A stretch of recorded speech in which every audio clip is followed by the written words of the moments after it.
आत्मा के दीपक से दूसरों की आत्मा को जलाने वाले सभी साथियों को प्रणाम करता हूँ, उनकी उपस्थिति को प्रणाम करता हूँ, उनके अंदर विराजमान गुरु को प्रणाम करता हूँ। एक अमीर परिवार था, राजशाही परिवार। उस परिवार में वाद्य यंत्र रखा हुआ था। वो म्यूजिक सिस्टम कुछ ऐसा ही था जैसा यहाँ रखा हुआ है। उसमें मल्टीपल इंस्ट्रूमेंट्स थे, उसको बजाया जा सकता था, लेकिन वो उनके दादाजी का और घर का कोई मेंबर ये नहीं जानता था कि हाउ टू प्ले, कैसे उसको बजाया जाता है उसमें। और अंत में होता क्या था कि रात के समय चूहे जब घूमते थे घर में, तो कोई ड्रम पे चल जाता, कोई चलता, तो रात में लोगों की नींद डिस्टर्ब होती थी कि ये ऐसे म्यूजिक सिस्टम को घर में रखकर करना क्या है। तो घर वालों ने मिलकर ये डिसाइड किया कि इस वाद्य यंत्र को उठा के रोड में जो कूड़ेदान रखा हो उसके पास में रख दिया जाए, और दीपावली की सफाई में वो दादाजी का रखा हुआ जो पूरा म्यूजिक सिस्टम था उसको उठा करके उस इंस्ट्रूमेंट को कूड़ेदान के पास में रख दिया गया। बात समझ में आ रही है? उसको रख दिया गया। वहां पास में एक भिखारी निकला। उस भिखारी को म्यूजिक सिस्टम बजाना आता था और उसने देखा, उससे रहा नहीं गया, क्योंकि गुरु तो गुरु होता है। उसने उसको बजाना शुरू कर दिया। उससे जो संगीत पैदा हुआ उसको सुनकर के वो परिवार आया, ये क्या चल रहा है। देखा तो उन्हीं का रखा हुआ जो वेस्ट म्यूजिक सिस्टम था उसमें से संगीत पैदा हो गया। तब उन्हें एहसास हुआ कि प्रॉब्लम हमारी थी, इस म्यूजिक सिस्टम की नहीं थी। वो गुरु था जिसने उस इंस्ट्रूमेंट में से क्या किया, संगीत पैदा किया। ऐसे कितने ही वाद्य मंत्र बजने से रह गए जिनको गुरु नहीं। ऐसे कितने ही लोग हैं जो गुरु के अभाव में जीवन को आगे नहीं बढ़ा सकते। इसलिए जीवन में एक योग्य गुरु चाहिए। यह है गुरु की आवश्यकता। योग्य गुरु का अर्थ बड़ा कठिन है, मैं जो बोल रहा हूं ना शब्द बड़ा कठिन है, या आपकी समझ से नहीं पड़े, मेरी समझ से नहीं पड़े। योग्य गुरु का अर्थ क्या है?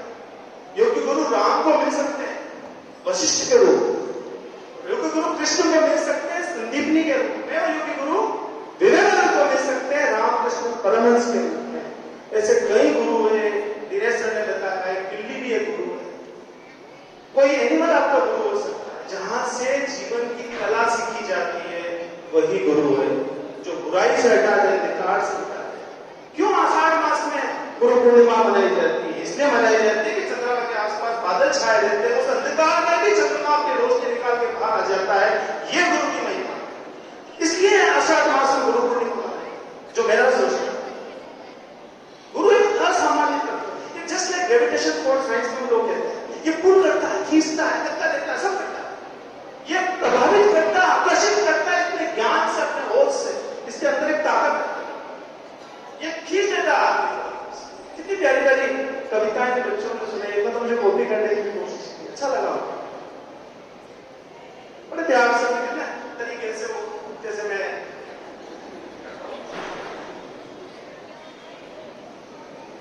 वर्षों तक मन में घूम घूम बाधा घटनाओं को चुन चुन भगवान श्री राम को लाए पांडव का संदेश।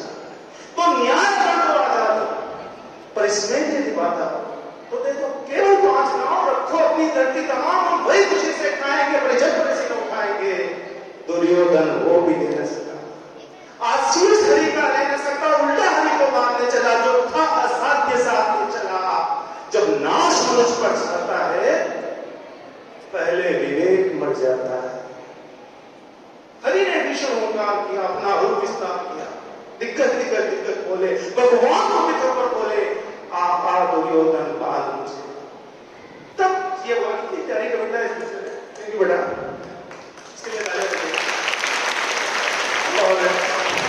महादेव वर्मा जी आज के मंच में थे। महादेव वर्मा जी की छोटी सी पंक्तियां मैं सुना देता हूँ आपको। बहुत प्यारी पंक्तियां मेरे दिल को छूती है। कभी जब मैं अकेला बैठता हूँ, ये पंक्तियां खुद ही चल गया है, मुझे सोचना नहीं पड़ता इनके बारे में। यादों के धुंधले दर्पण में बीते हर पल की छाया है। यादों के धुंधले दर्पण में बीते हर पल की छाया है। हर मोड़ पे मैंने जीवन के कुछ खोया है, कुछ पाया है। कुछ अंतर मन की पीड़ा है, अपने ही लोग न समझे हैं। कुछ अंतर मन की पीड़ा है, अपने ही लोग न समझे हैं। जितने सुलझाओ प्रश्न यहाँ सब रेशम जैसे उलझे हैं। क्यों मन कहने को अपना है, इसमें भी गलत पाया है। यादों के धुंधले दर्पण में बीते हर पल की छाया। ये किसी कविता, ये महादेव वर्मा जी कविता है। एक कविता और कुछ पंक्तियां हरिवंश बच्चन की, तो मुझे बहुत प्रीतिकर है, दिल के अंदर उतरी पंक्तियां हैं जो कभी मैं बाहर भूल नहीं जा सकता है। जब इंसान हार जाता है, दुखों से बाहर टूट जाता है, तब बच्चन साहब लिखते हैं कि पक्षी कैसे घोंसला बनाते हैं, तो घोंसला टूट जाता है। नीड का निर्माण फिर नीड होता है घोंसला, जिसमें पक्षी रहते हैं, टूट जाता है आंधी में, तूफान में, तब पक्षी फिर घोंसला बनाते हैं। फिर क्या करते हैं, प्यार का आह्वान, नेह का आह्वान, नीड का निर्माण, फिर नेह का आह्वान, फिर वो चली आंधी की तब में छा गया सहसा अंधेरा। दूली दूसरी बादलों ने भूमि को इस भांति घेरा। रात सा दिन हो गया, अब रात आई और काली, लग रहा था इस दिशा का अब न होगा।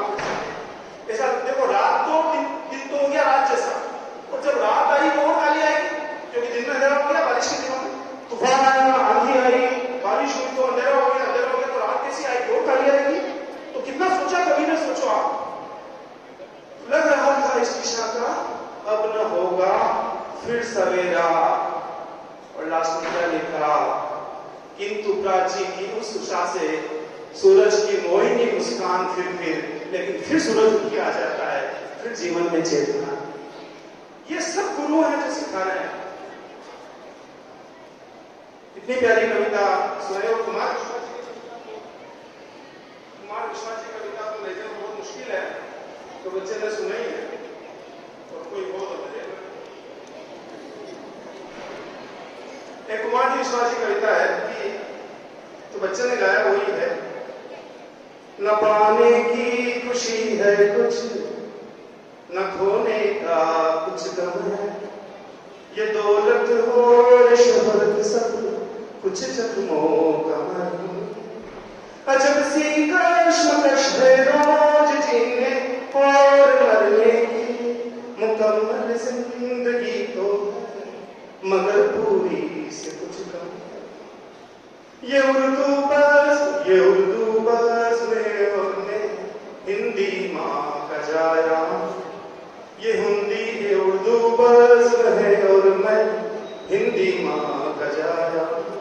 ज़बाने मुल्क की बहने ये पैगाम लाया।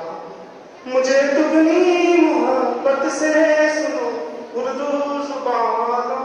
मैं अपनी माँ का बेटा हूँ, मैं गर्मों सीख के आया।